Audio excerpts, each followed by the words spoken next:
புதிய அரசியல் திருப்பம்.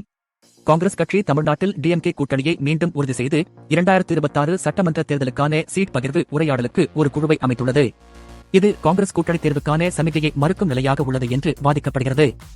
இந்த 5 உறுப்பினர்கள் கொண்ட குழு ஏஐசிசி தலைவர் கிரிஷ் ராயா சோடங்கர் தலைமையில் செயல்பட உள்ளது. குழுவில் உள்ள மற்ற உறுப்பினர்களில் உள்ளனர் டிஎன்சிசி தலைவர் கே. எஸ். ராஜேஷ்குமார் மற்றும் கர்நாடகாவில் இருந்து நிவேதித் ஆல்வா, சுராஜ் ஹெக்டே போன்றோர். இந்த நடவடிக்கை உடன் காங்கிரசின் பழைய கூட்டணியை உறுதியளிக்கிறது. சில தலைமுறைகளில் விஜய் அலுவலகத்தின் உடன் கூட்டணி செய்வது குறித்து வதந்திகள் வந்திருந்தன.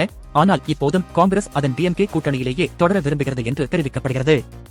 உரையாடல்களில் சரியான சீட் பங்கீடு, கூட்டணியின் எதிர்கால அரசியல் பங்கு போன்ற விஷயங்கள் அடக்கலாம். மேலும் இந்த கிளிக் நடுவில் தேர்தல் முன்பே வலிமையான நிலையை நிலைநிறுத்த உதவும். நீங்கள் இந்த முடிவை எப்படி பார்க்கிறீர்கள்? காங்கிரஸ் கூட்டணி 2026 இல் வெளிப்பதற்கான சிறந்த நடைமாதிரியாக இருக்கும் என்று நினைக்கிறீர்களா? கீழே உங்கள் கருத்துக்களை பகிருங்கள். லைக் ஷேர் பண்ணவும். மேலும் தமிழன் செய்தி ஐ சப்ஸ்கிரைப் செய்ய மறக்காதீர்கள்.